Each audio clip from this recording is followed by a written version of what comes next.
तो नेचुरली अब इतने बड़े प्रमाण पर टेक्नोलॉजी बदलती जा रही, तो मैं हाइपरलूप जैसा अगर कोई डालना चाहता है, आपके पास कोई नया एंटरप्रेन्योर है, तो मैं दिल्ली से मुंबई 24 घंटे में, बुलेट ट्रेन बनाना है तो भी ट्रैक के लिए जगह दे सकता हूँ। 120 मीटर विड्थ की लाइन है मेरे पास, विड्थ है रोड की, और मेरा एक लेन 3.5 किलोमीटर की। अगर मैंने 12 भी लेन बनाई तो 40 किलोमीटर, फिर भी मेरे पास जगह है। तो मैं तुरंत, आज के जमीन पोजीशन में है, तो मैं तुरंत हाइपरलूप जैसी कोई टेक्नोलॉजी की 2 घंटे में आएगी, तो आप जरूर रिसर्च करिए। मैं उसको इनकरेज करना चाहता हूँ।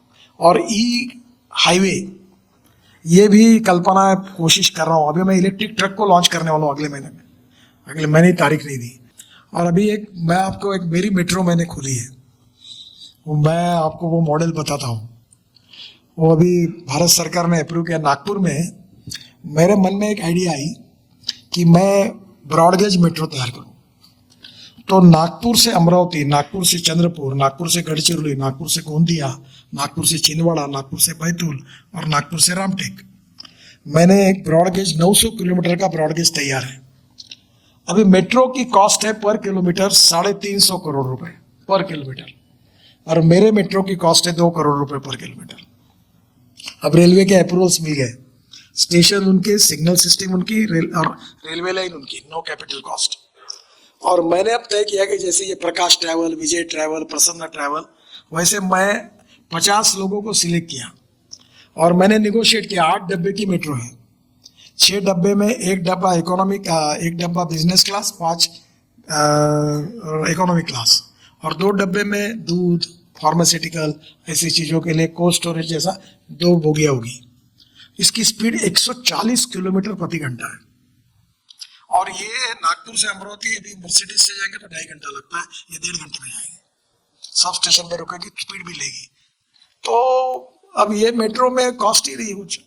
अब ब्रॉडगेज पे अभी मुंबई से, जैसे ये लोकल अभी अपनी जो है ये लोनावला खंगाड़ जाती है, तो धीरे धीरे पुणे से मुंबई, और पुणे से सोलापुर, फिर कोल्हापुर, अहमदनगर, ऐसे देश में अगर ये दिल्ली से चंडीगढ़। हिंदुस्तान की समस्या है कि हमारे लोग 2 बातों में बहुत ही डायनेमिक हैं, एक पॉपुलेशन ग्रोथ और ऑटोमोबाइल ग्रोथ इतनी बढ़ रही है कि कहीं रखने के लिए, पार्किंग के लिए जगह नहीं है, और इसलिए पब्लिक ट्रांसपोर्ट को बढ़ाना होगा। अभी मैंने बेस्ट को सुझाव दिया है कि एयर कंडीशन बसेस करो, डबल डेकर या सिंगल भी, और उसमें टिकट रेट 25% कम कर दो इलेक्ट्रिक पर। और अभी यहाँ से कोई नरीमन पड़ जाए तो बस में सोकर लैपटॉप वगैरह सब लेकर, उसको सब फैसिलिटी होगी, तो लोग अपनी गाड़ियाँ नहीं यूज करेंगे। We need to discourage the people for using their 4 wheelers, 2 wheelers. Public transport को प्रायोरिटी देनी चाहिए। बहुत से देश ऐसे हैं कि जहाँ पब्लिक ट्रांसपोर्ट को बहुत प्रायोरिटी है, साइकिल को है। मुझे एक ने पूछा, मुंबई में साइकिल को क्यों नहीं प्रोत्साहित करते?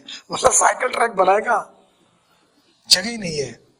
तो धीरे धीरे पब्लिक ट्रांसपोर्ट में हम लोग कोशिश कर रहे हैं, और अभी 1.5 लाख बसेस को 10 लाख बसेस में जाएंगे।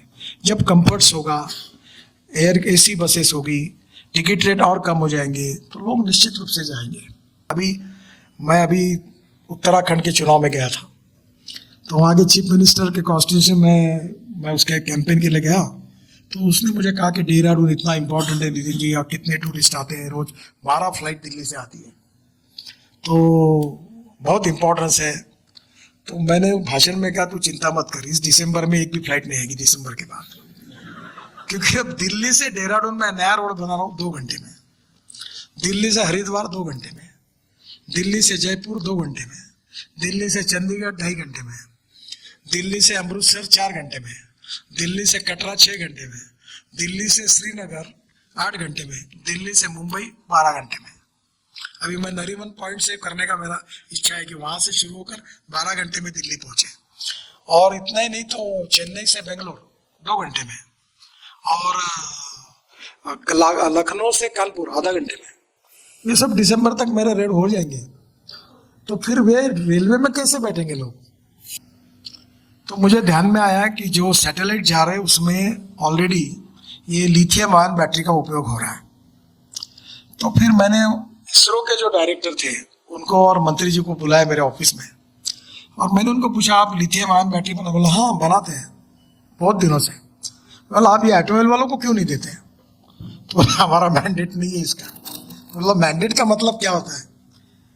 फिर मैंने ARI की डायरेक्टर थी पूना में, जो ARI है उर्ध्वरेश है, उनके और उनकी बात करवा दी। फिर उन्होंने दोनों ने मिलकर रिसर्च किया। अभी हमारे देश में lithium ion based chemistry develop हो रही है, सोडियम आयन, जिंक आयन और एल्यूमिनियम आयन, और सबसे अच्छा एल्यूमिनियम एयर टेक्नोलॉजी आई है। और मुझे लगता है आप लोग ज़्यादा मेरे से जानकार हैं। अब ये कॉस्ट इफेक्टिव कैसी हो, तो बैटरी केमिस्ट्री में काफ़ी डेवलपमेंट हो रही है, ये चैलेंज है।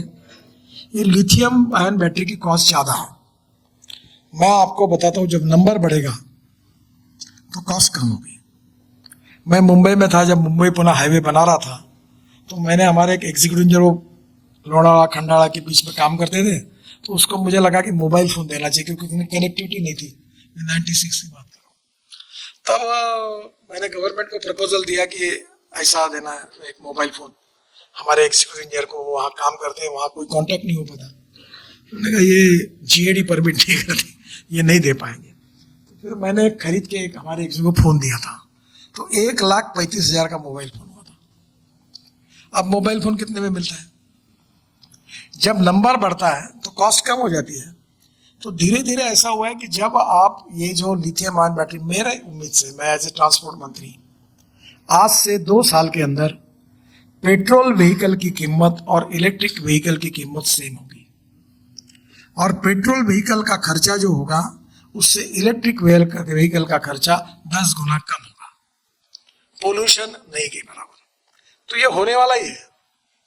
तो ये क्या होता है, जैसे मार्केट में कोई चीज बढ़ती है, जैसे मोबाइल फोन की कीमत कम हो गई, एक समय लैपटॉप की कीमत कितनी ज्यादा थी, धीरे धीरे हम उस समय, मुझे याद है कि दुबई में जाते थे।